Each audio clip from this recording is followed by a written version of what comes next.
안녕하세요. 가산세의 모든 것 5분 특강 임장환 세무사입니다. 이번 시간에는 무기장 가산세에 대해서 살펴보도록 하겠습니다.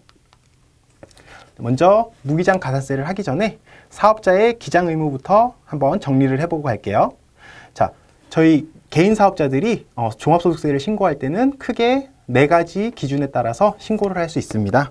그래서 첫 번째로 추계신고, 그래서 단순경비율과 기준경비율을 이용해서 신고하는 방법이 있고요. 그리고 기장신고라고 해서 간편장부와 복식부기 신고를 하는 방법이 있는데요.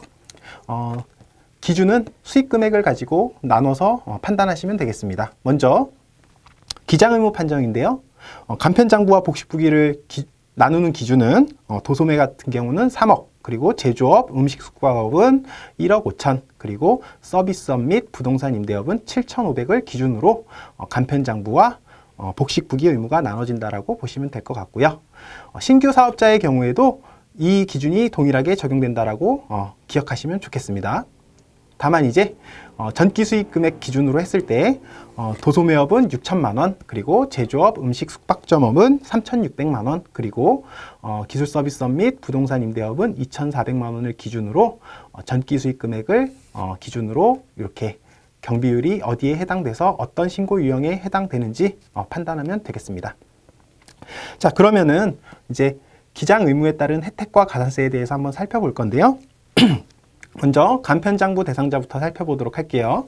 간편장부 대상자가 기장신고를 한 경우 복식부기를 신고했다. 그러면은 더 까다롭게 어렵게 신고를 했기 때문에 기장세액공제 20%를 해주고요.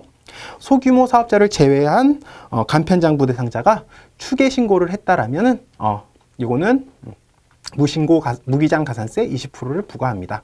두 번째로 복식부기 의무자의 경우에는 무기장 가산세와 무신고 가산세 중 큰 금액을 적용하고요. 그리고 복식부기가 기장을 했다라면은 당연히 해야 될 도리를 한 거기 때문에 별다른 내용을 적어두진 않았습니다. 그래서 이 표를 가지고 정리하시면 될 것 같고요.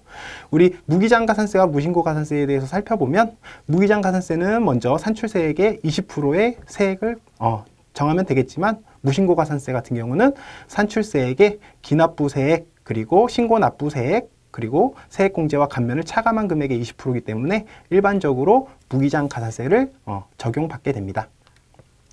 자, 무기장 가산세를 정리하는데요. 먼저 정의를 한번 읽어보고 설명드리도록 할게요. 사업자가, 여기에서 중요한 건 소규모 사업자는 제외된다라는 내용이고요. 장부를 비치 기록하지 않거나 비치 기록한 장부에 따른 소득금액이 기장하여야 할 금액에 미달하는 경우에는 다음과 같이 20%의 가산세를 부과하게 됩니다. 여기에서 단순경비율 적용 대상자도 이제 소규모 사업자에 해당되지 않으면 무기장 가산세가 적용된다라고 되어 있는데요. 요거는 팁을 하나 드리면, 먼저 저희가 단순경비율 그리고 기준경비율 판단할 때 그 금액을 기준으로 했을 때 제조업이라든지 그 다음에 서비스업은 여기에 해당될 리가 없지만 도소매업 같은 경우에 소득금액이 4,800만 원에서 6천만 원 사이에 있었다라고 하면은 무기장 가산세의 대상이 될 수 있으니 이 점 잘 판단해 주시면 좋을 것 같고요. 그리고 소규모 사업자는 전 시간에도 설명드렸지만 다시 한번 짚고 넘어가 보도록 할게요. 먼저 해당 기간에 신규로 사업을 개시하는 사업자와 그리고 직전 연도 사업소득의 합계액이 4,800만 원에 미달하는 자, 그리고 연말정산되는 사업소득만 있는 자, 예를 들면 보험모집입, 방문판매원 등이 있겠죠. 그래서 소규모 사업자는 먼저 첫 번째로 이번 시간에 배우는 무기장 가산세, 그리고 전 시간에 배웠던 적격증명서류 불성실 가산세와 영수증 수취명세에서 미제출 가산세가 배제됩니다. 혜택이겠죠. 자, 마지막으로 사례 탐구 한번 살펴보도록 할게요. 먼저 무신고 과소신고 및 초과환급 신고 가산세와의 중복 적용 배제인데요. 둘 중 큰 금액을 적용하고 같은 경우에는 무신고 가산세만 적용한다 라고 되어 있고요. 그 다음에 소규모 사업자의 판정 시 우리 환산할 거냐라는 거죠. 이때 환산은 하지 않고 1년치 그냥 수익금액을 계산하지 아니한다 라고 되어 있고요. 마지막으로 공동사업자 같은 경우는 어떻게 할 거냐라는 거죠. 기장세액 공제는 거주자별로 계산하고, 그리고 만약에 무기장 가산세를 적용한다면 지분별로 배분한다 라고 나와 있네요. 네, 그러면은 이상으로 수업을 마치도록 하겠습니다. 5분 특강 임장환 세무사였습니다.